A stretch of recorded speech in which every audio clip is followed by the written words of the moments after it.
Hey everyone, welcome back, and I apologize in advance for any grumbling or rowdiness in the background because it is raining outside despite the law of California not being physically able to do so. So I don't know whether or not it's going to be super loud or super soft. I guess I'll see in editing. But in the case that you hear grumbling in the background, that is thunder. It is not my stomach, I know. Like that. And yeah. Basically, today we're going to be covering something that I covered about 2.5 years ago.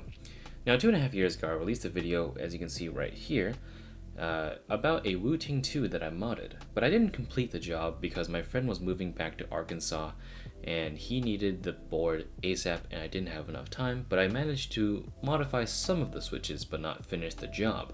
And now, because the pandemic has him back in California for a while, I decided that I would finish the job and do it justice because it is a pretty good keyboard. And all things considered, for the price, it's pretty good for what it offers. Now, the switches inside are the Flaretechs and these are the linears. And the reason why I wanted to bring them up is because I wanted to make sure that people knew that these things are actually moddable. I left a comment on Kirasan's video like a few years ago, and he was like, oh my god, I'm never going to do that. But I feel like, well, don't be afraid to, because I actually did lube and switch film a lot of the switches, and my friend has been using it for about 2.5 years nonstop, and nothing has happened.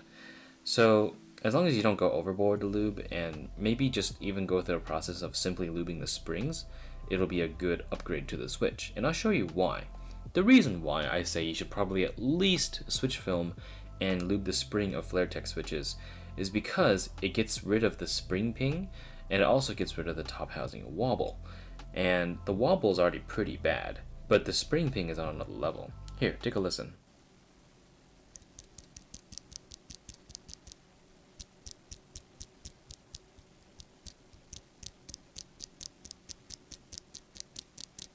It is a crunchy ass spring.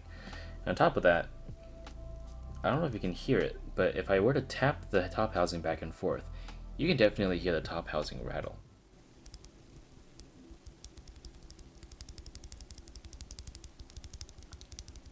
This indicates that there is quite a lot of rattle. Now, I actually managed to lube and film one. As you can see here, there is a yellow sort of film here, and if I were to do the exact same motions as I did with the stock one,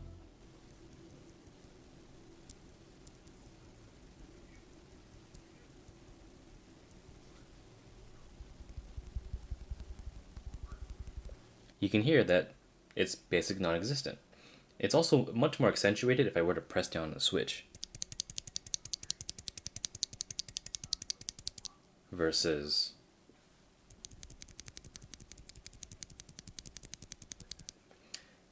so yeah, I just wanted to showcase basically why this is actually a good idea.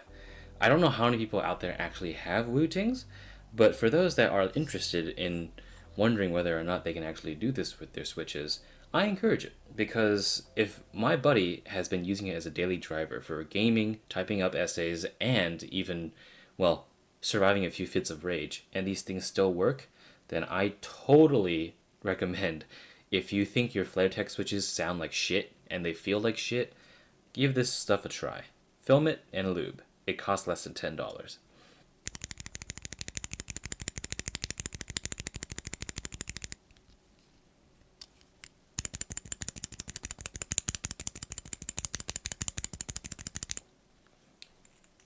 And onto the build showcase. Okay, well, apologies for the sorry state of my desk. It appears that I just finished modding the Wooting. Tape mod, stabilizer tuning, switch filming, lubing, and considering I'm delivering this back to Sunway tomorrow, I'm only going to be putting on the caps that I want to listen to, so all this is stripped because I don't need this at the moment.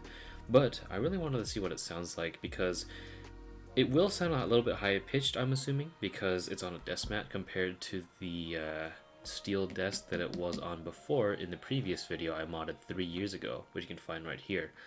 But I think it's still okay to sound test, I suppose. So, I mean, why not I just give myself a bit of a sound test sample, and let's see how this goes. As Iron Mouse's stream is in the background.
serviceable.